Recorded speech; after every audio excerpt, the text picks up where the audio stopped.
یو کس تپوس کړی دی چې نبی کریم صلی الله علیه وسلم حدیث مبارک کې راځي چې چا د رمضان مبارک په شپو کې قیام وکړو نو د هغه ګناهونه به معاف شي. د دې قیام نه څه مراد دی؟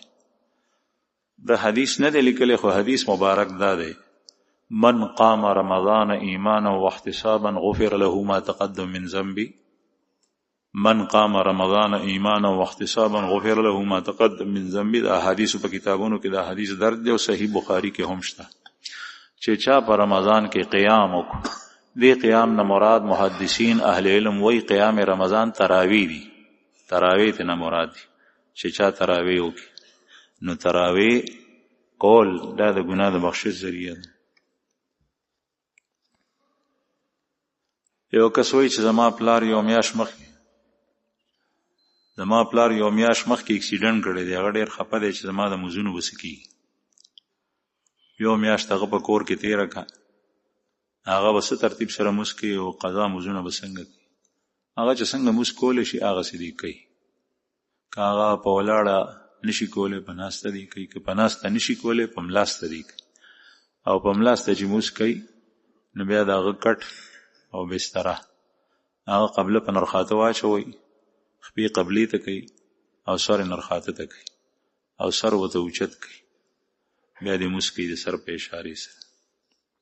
که چېرې بالکل نشي کولی پوهیږي نه، مثلا بېهوشه دی، پرکاله دی، نو بیا دغه وخت کې فدیه به ورکوي او فدیه د سرسایې په مقدار باندې د یو مونځ په بدل کې.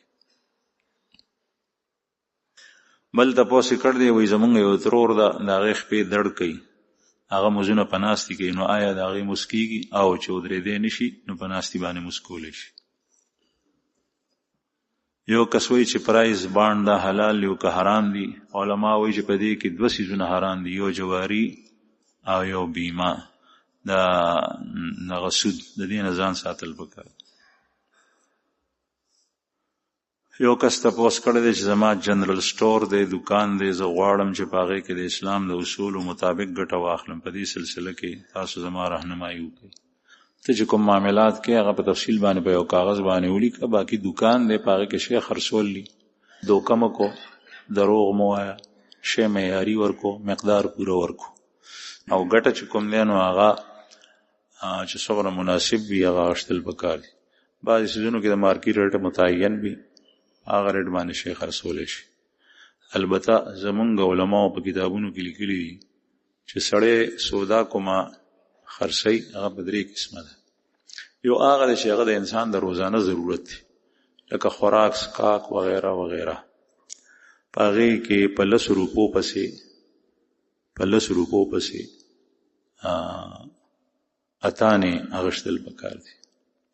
او کوم څیزونه چې هغه داسې دي چې هغه دویم نمبر دي، لکه جوړې جامې سړی کال کې یو جوړه اخلي، په هغې کې په 10 روپو پسې روپۍ ګټه اخیستل پکار دي.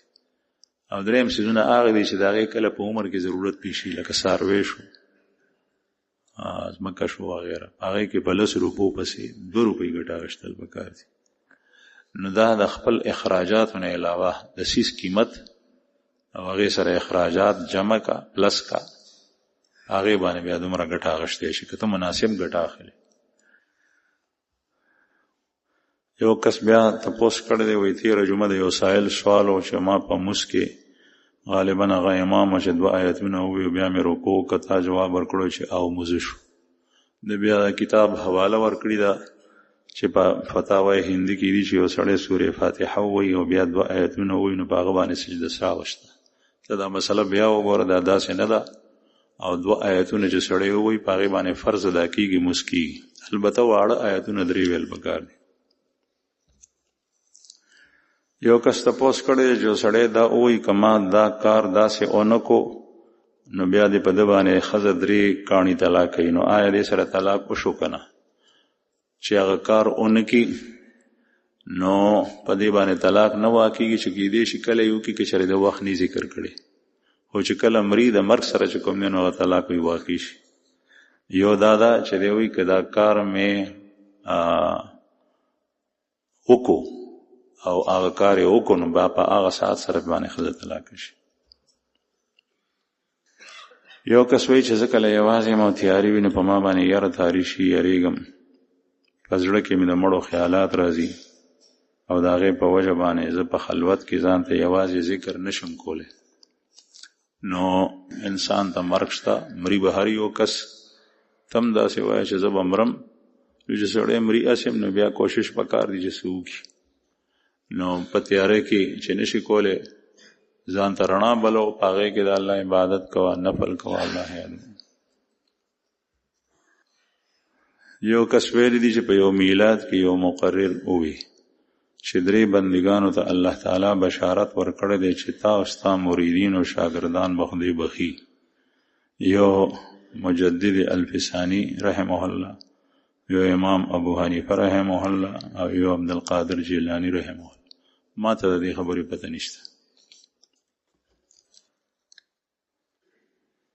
یو کس وایي چې زه په جرمني کې پاتې کېږم او زه د سحر نه تر مازدیګره پورې کار کوم. په دې کار کې دومره وخت ما ته نه میلاویږي چې زه په هغې کې د ماسپښین لمونځ وکړم. د دې وجه نه ما نه د ماسپښین لمونځ پاتې کېږي او د نورو کارونو کوشش مې وکړو، خو نور کارونه راته نه پیدا کېږي او زما ډېره مجبوري ده. د ماسپښین لمونځ قضایي زه د مازدیګر د لمونځ سره کولی شم؟ نه. د ماسپښین لمونځ به په خپل وخت کې قصدن آمدن لمونځ پرېښول. رسول الله صلی الله علیه وسلم فرمایي چې کوم چا قصدن لمونځ پرېښو نو فقط کفر، د کفر ته ووتو. امام احمد ابن حنبل رحمه الله خو فرمایي چې د کافر شو، او نور ائمه وایي شافعي او مالک چې د وجلو قابل دی، کافر نه دی، خو کار د کفر دی. امام ابو حنیفه رحمه الله فرمایي چې کار د کافرانو دی او جیل ته ویچو. او کوم کس نه چې د کار د وجه نه لمونځ پاتې شو نو د الله رسول فرمایي فکأنما وطر اهله وماله، داسې دا لکه چې د دې سړي اهل و عیال او مال و منال ټول تباه شول. لکه یو سړی چې څه کار پسې بهر وتی او چې کله دی واپس کور ته راشي وګوري نو په کور کې کورم سوی دی، بچیم سوي دي، ښځه هم سوي ده، او دی تللی و هغې ته یې څه سلف سودا راړل. نو دی به د دې سره څه کوي چې د کور ټول تباه شو. نو ته چې نوکرۍ کې پیسې ګټې او د هغې دپاره جرمني ته تللی او تا نه لمونځ قضا شي او ستا اهل و عیال تباه شي، الله دې نه کړي، نو بیا تا ته د کاروبار فایده څه درکړي؟ یو لمونځ پرېښول امام احمد ابن حنبل صاحب وایي چې کفر دی قصدن. امام شافعي او مالک صاحب وایي چې فوراً ته سر پرې کو. امام ابو حنیفه رحمه الله فرمایي چې جیل ته یې چو تر دې چې په جیل کې مړ شي یا توبه وباسي. او چې کله ته نه د کار د وجه پاتې شو، ریړۍ ته ولاړ دی، دکان کې ناست دی، نور پې زیړي دی، مونځ یې ونه کړو، مونځ ترې نه قضا شو. نو فکأنما وطر اهله وماله، دا داسې شوه لکه د اهل و عیال او مان و ملان ټول تباه شو. د جرمني د پیسو په ځای باندې تا ته په خپل ملک یو 100 روپۍ ګټل لا ښه دي، لیکن مونځ مو قضا کړو. یو کس وایي چې غاښونه که کاږه وي د هغې د نیغولو دپاره بروسس لګول جایز دي او که نه؟ کاږه غاښونه یې هغه نیغولی شي، لیکن غاښونو کې زیب و زینت پیدا کولو دپاره په سوان باندې نري کول، په دې باندې د الله رسول لعنت استولی دی. لکه یو زنانه ده هغه خپلې روزې نری کړي، په نوسي باندې ویښته وباسي او یو لکیره د ویښتو پرېږدي، په دې باندې د الله رسول لعنت استولی دی. دغسې غاښونه دي، نور ټیک دي، خدای وایي چې دا پکې منځ کې فاصله نشته، جختي چې پکې نری فاصله وي د دوه غاښونو ترمنځ، نو دا ښکلي ښکاري، دې دپاره فاصله پیدا کوي او خپل فن کې ماهره کس ته کیني، دا حرام دي. لیکن کاږه غاښونه دي، درد کوي، خوراک کې ورته تکلیف دی، یا کیدی شي چې دی الګ ته غزر ختم شي او د هغه غاښونه زر پروزي، ځکه چې په هغې دی زور نشي کولی، نو دا نیغولی شي. د دې دپاره چې کوم دھات کوم شی استعمالوي نو استعمالول جایز دي.